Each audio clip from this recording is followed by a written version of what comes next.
Hello everyone, welcome to my channel. तो इस video में हम क्लास 10th की इंग्लिश का chapter number 1 a letter to God complete करेंगे। तो ये एक स्टोरी है और इस स्टोरी का मेन कैरेक्टर है लेंचो, जो कि एक पुअर फार्मर है। और लेंचो की एक बार खेती जो है वो डिस्ट्रॉय हो जाती है।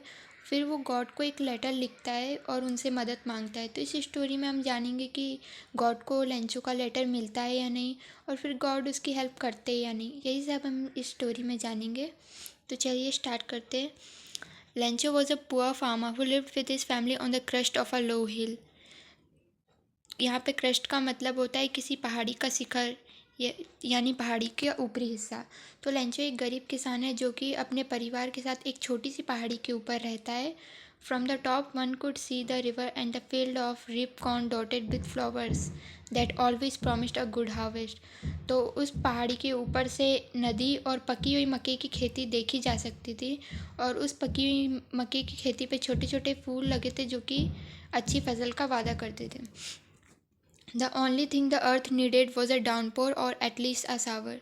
यहाँ डाउनपोर का मतलब है तेज़ बारिश और शावर का मतलब है हल्की या कम समय की बारिश।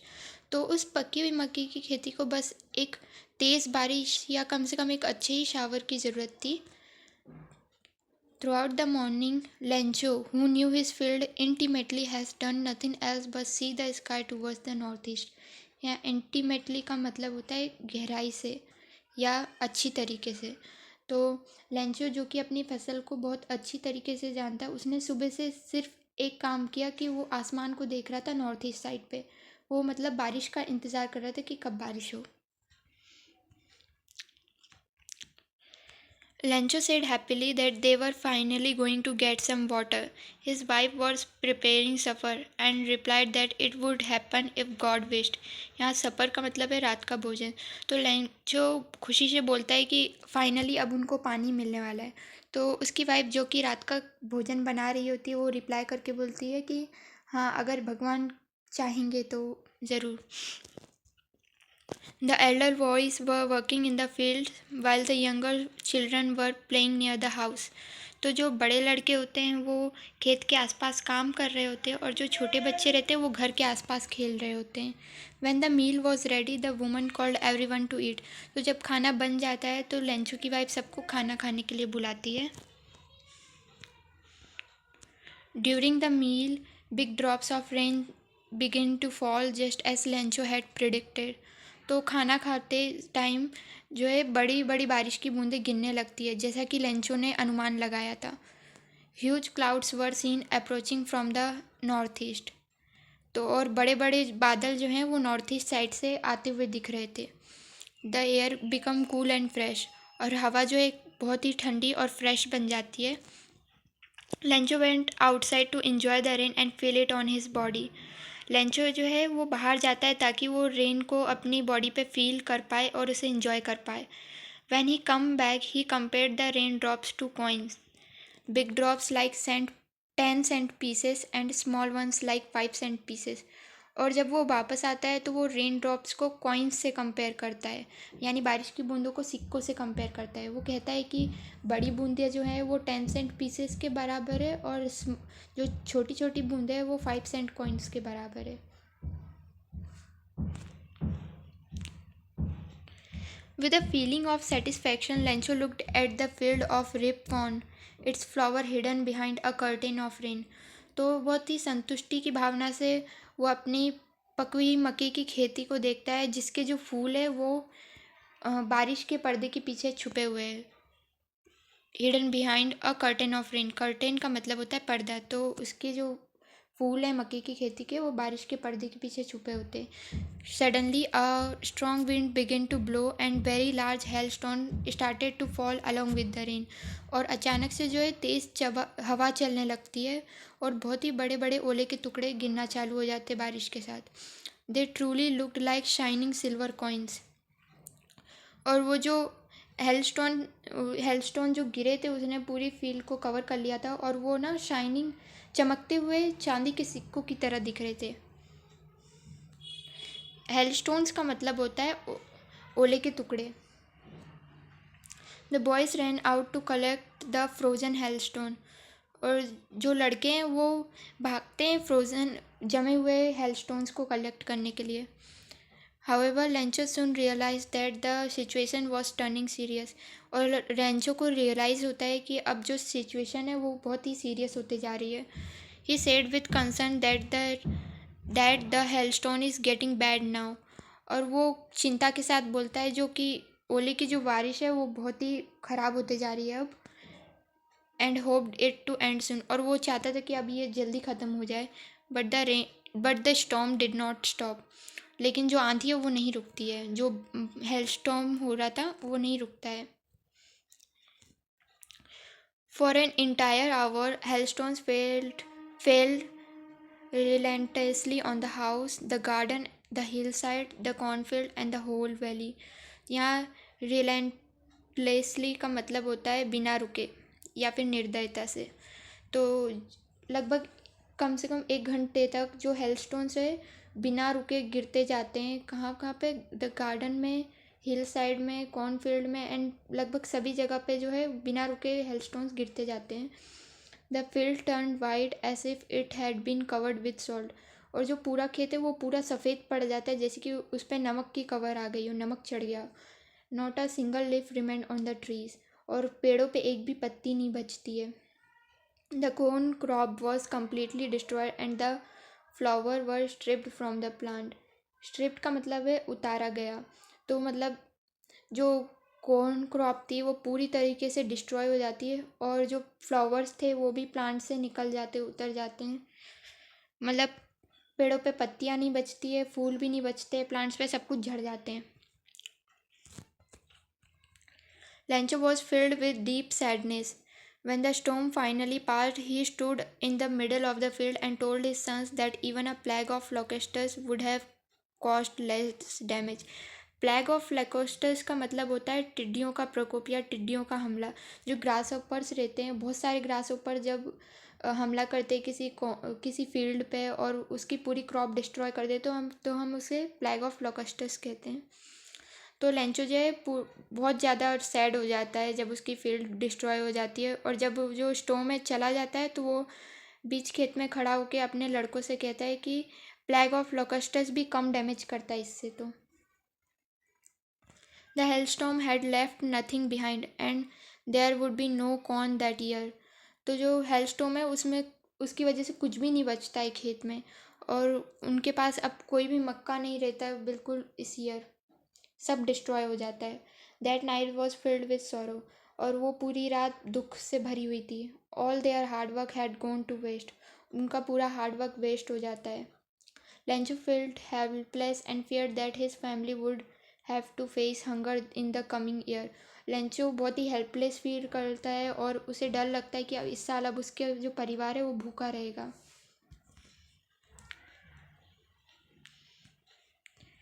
In the hearts of everyone living in the solitary house in the middle of the valley, there remained only one hope, help from God. तो सभी के दिलों में सिर्फ एक ही उम्मीद बचती है कि जो बीच वैली के अकेले घर में रहते हैं भगवान, उनसे ही अब हेल्प मिल सकती है। उन सभी के दिलों में यही उम्मीद रहती है कि अब भगवान से ही सिर्फ हेल्प मिल सकती है। It is said that although everything seemed lost, no one ever died of hunger. और ये एक माना जाता है कि सब कुछ भी बर्बाद हो जाए तो भी कोई भूख से नहीं मरता है। Death was what people believed, और ये लोगों का विश्वास था। Yet Lencho could not find peace. Through out the night Lencho thought only about his one hope, the help from God. फिर भी लेंचो को शांति नहीं मिलती है और वो रात भर यही सोचता रहता है भगवान के बारे में कि भगवान से मदद मिल जाए। He firmly believed that God's eye could see everything, even what lay hidden deep within a person's conscience. Conscience का मतलब होता है अंतरात्मा। तो लेंचो को पूरा विश्वास था कि भगवान की आंखें सब कुछ देखती है, इवन वो सब भी देखती है जो कि एक पर्सन के अंतरात्मा में क्या है, उसके मन में क्या चल रहा है।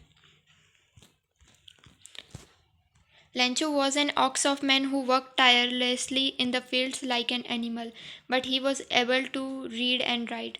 तो लेंचो बैलों की तरह काम करता था खेत में, एक एनिमल की तरह, लेकिन फिर भी उसे लिखना पढ़ना आता था।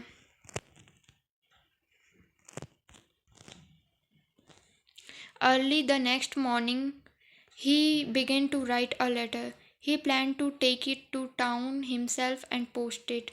तो नेक्स्ट संडे मॉर्निंग लेंचो क्या करता है, एक लेटर लिखना चालू करता है और वो डिसाइड करता है कि वो खुद ही इसे पोस्ट करेगा. It was a letter addressed directly to God. In it he wrote that if God did not help him, his family would go hungry that year. तो ये लेटर डायरेक्टली गॉड को एड्रेस्ड किया गया था. तो वो लिखता है कि गॉड भगवान अगर उसकी हेल्प नहीं करेंगे तो उसकी फैमिली जो है वो इस साल भूखी रहेगी. He asked for 100 pesos so that he could sow his field again and survive until the next crop grew, as the hailstorm had destroyed everything. तो भगवान से 100 पेसोस की मांग करता है ताकि वो वापस से अपना खेत बो पाए और वो अगले क्रॉप जो नया क्रॉप उसने उगाया है वो ग्रो होने तक भी सरवाइव कर पाए, क्योंकि हेलस्टोन ने कुछ भी नहीं छोड़ा था, सब कुछ डिस्ट्रॉय कर दिया था.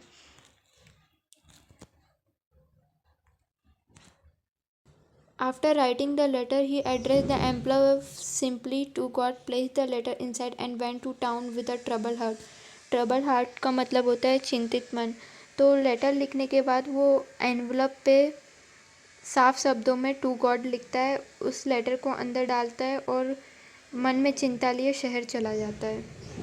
At the post office, he fixed a stamp on the envelope and dropped it into the mailbox, trusting completely in divine help. तो वो पोस्ट ऑफिस में जाके स्टैम्प फिक्स करता है लिफाफे पे और उसे मेल बॉक्स में डाल देता है और उसे भगवान पे पूरा विश्वास रहता है कि भगवान उसकी मदद ज़रूर करेंगे. One of the post office employee who also worked as a postman went to his boss laughing loudly and shoved in the letter addressed to God. तो एक एम्प्लॉय रहता है पोस्ट ऑफिस का जो कि पोस्टमैन की तरह भी काम करता है. वो अपने बॉस के पास हंसते हुए जाता है और उन्हें वो लेटर दिखाता है जिस पे भगवान का पता लिखा होता है. In all his years of service he had never seen a letter with such an address.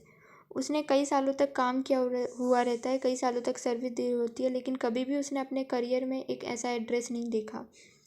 The post master, a friendly and good नेचर्ड man, laughed at first as well, however he soon became serious. तो जो post master रहता है वो बहुत ही friendly और अच्छे nature वाला आदमी रहता है. वो भी पहले हंसता है लेकिन वो जल्दी सीरियस हो जाता है.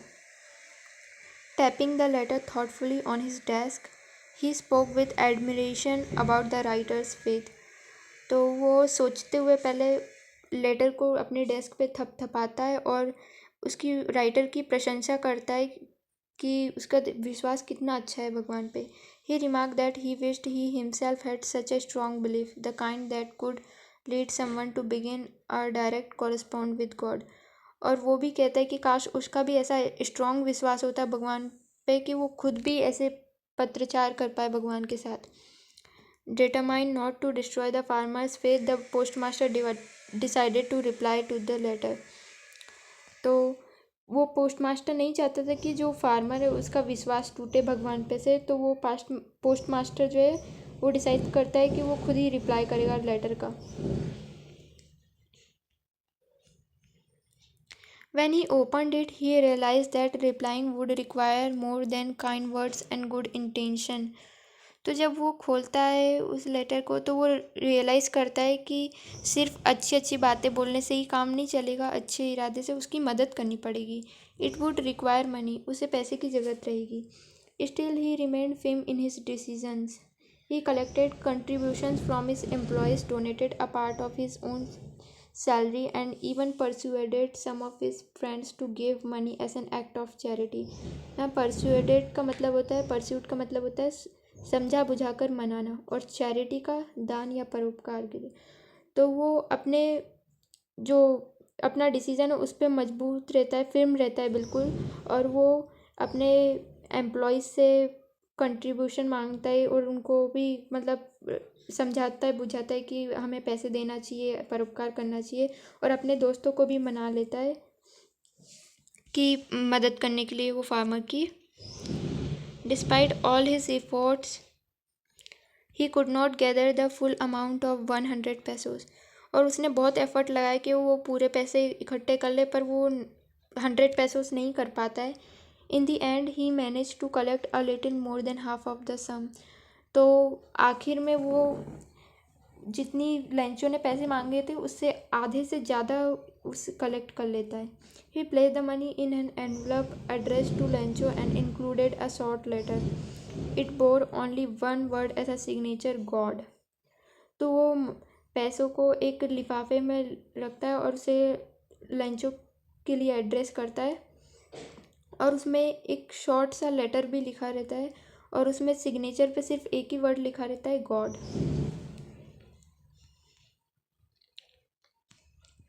The following Sunday, Lencho come a little earlier than usual to ask if there was a letter for him. तो उस संडे जो लेंचो जो है वो हमेशा से थोड़ा सा जल्दी आता है और पूछता है कि उसके लिए कोई लेटर आया है या नहीं.